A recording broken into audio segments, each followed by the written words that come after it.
What's good, everybody? Welcome back to the channel. One Friday Fights 122 just took place, and it's been a while since I've made one of these long form videos. If you follow my channel, or if you don't follow my channel, go check out my shorts. That is where I post all of the highlights for these events.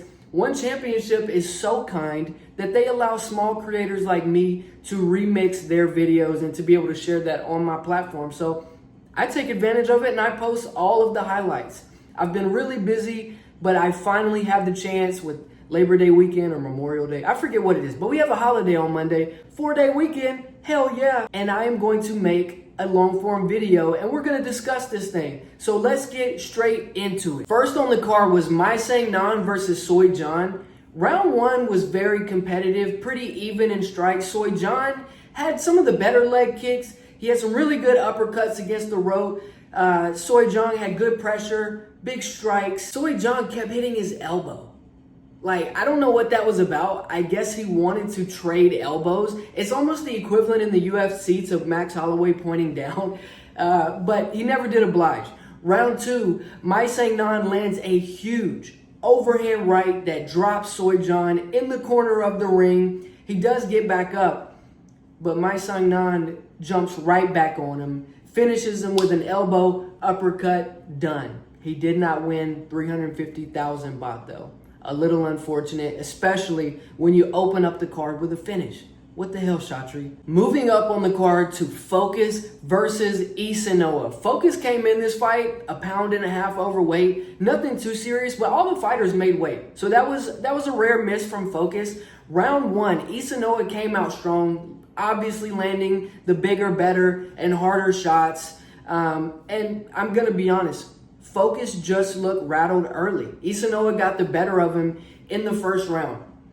Moving into the second round, Focus goes to throw a kick up the middle. Eenoa catches it, and he's right up against the ropes whenever his leg's up in the air. He gets hit with a big punch and gets put away. And around this time, Shatri starts to feel a little more generous, I guess, because he did give Eenoa the 350,000 baht. Let's go. Moving up on the card to Tong versus Kottow.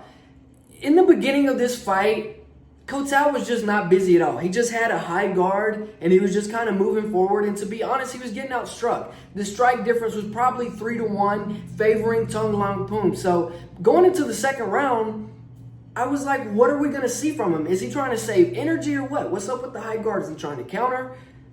We get to see why. In round two, these guys get into a phone booth and start beating the shit out of each other. Again, if you don't follow my channel, go right now and go look at the highlights I posted in my shorts for this fight. There was 1.5 minutes straight where they were both just slugging it out. And it made me think, what are these guys made out of? None of them are getting dropped. Neither of them are bleeding. Like, is there stone behind their face? Because if it would be me, my eye would probably be hanging on my cheek or something. I mean, it was crazy. I did have Kottow edging out that second round. They were both extremely busy. Moving into the third round, it was more of the same, but they were kind of at range a little bit more, whereas in the second, they were just right on top of each other. I had Kottow winning the third. So, in summary, Kottow started out slow, lost narrowly in the first round, turned it way up in the second round, and in my opinion, did more than enough to win the third round. They robbed him. They gave the win to Tong. Huge robbery, but they did award both fighters the 350,000 baht. Thank you, Rob Shatri. That was absolutely the right thing to do. Moving up the card to a fight that I was very excited about, Ferrari versus Clyde. Now, to open up round one, Ferrari was kind of showing that signature fair text boxing. Really doing enough in the striking alone to win round one. In round two, Ferrari tied Clyde up in the clinch. He had really had the much cleaner punches, but Clyde started to come on with the bigger punches, right? And then they get into a clinch, and then there's an eye poke that happens. Kind of ruins all the momentum from Ferrari. But Ferrari comes right back strong like it never happens, hits Clyde with the head kick, the round ends. So now Ferrari is easily up 2 rounds to none. Clyde comes out fast. I mean, looking to make up for lost time, looking to get the finish because he had to get the finish. and would you believe it, he did. Clyde was absolutely hunting Ferrari in the third and final round, but Ferrari's slick, man. Like, his movement's really good. He can clinch when he needs to get out of trouble, and I thought he was going to make it. 59 seconds left to go in the final round. Clyde knocks out Ferrari with a big right hand. It was tough. I'm always rooting for the Fairtex camp in these fights. Here's where Chatri gets a little greedy again, because to come back, win that fight in crazy fashion, no bonus. What the hell, man? If that doesn't deserve a bonus, I really don't know what does. Moving up the card to the co-main event, Song Chanoi versus Noom Sa Rin. And guess who was out in the crowd watching? Nadaka. 10-time Muay Thai world champion Nadaka. See, that's one thing, one of the many things that one championship just does better than the UFC. After the fighters are done fighting, they don't kick them out of the arena. Imagine that. To start the round, both fighters were teeping each other. They were having some success with that, and it started kind of slow. But Song Chanoi caught Noom Sa Rin with a big punch, knocked him down. It was ruled a no knockdown. Noom Sa Rin gets back up and he's bleeding from out of his mouth. I mean, if that's not an indication of someone getting hurt and falling down, I don't know what is. It became apparent to me very quickly that Song Chanoi just possessed the bigger power. And it worried me a lot for Noom Sa Rin. But going into the second round, Noom Sa Rin started to get his timing down, and he got a big knockdown over Song. And I thought he was going out, like leg folded back behind him and everything, but he popped back up. I mean, this kid Song, he's got calf muscles like this big. He can't be more than 5'4", but I mean, the dude is just a tank, and he recovered well. But it was absolutely Noom Sa Rin's round. Going into the third and final round, Song was fully recovered, and he started chasing after Noom Sa Rin. I mean, literally hunting him down. And Noom Sa Rin was being slick. He was getting away. He was landing his shots. It was a very close round.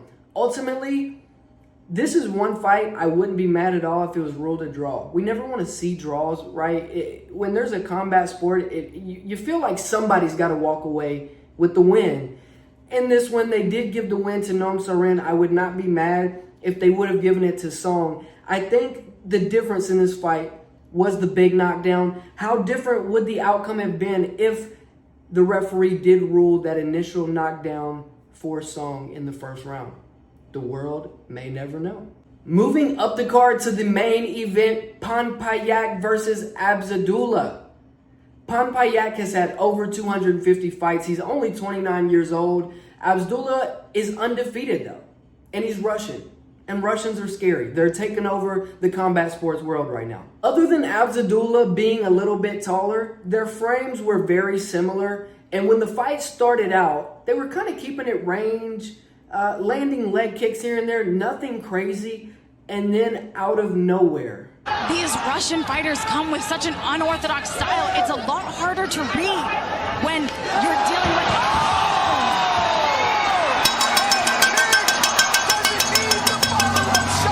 Abdullah throws the teep to make him think body and then follows up with the head kick and absolutely folds him over the ropes. Very fast main event. First round finish, and honestly, I'm happy because it was a long day of watching these fights.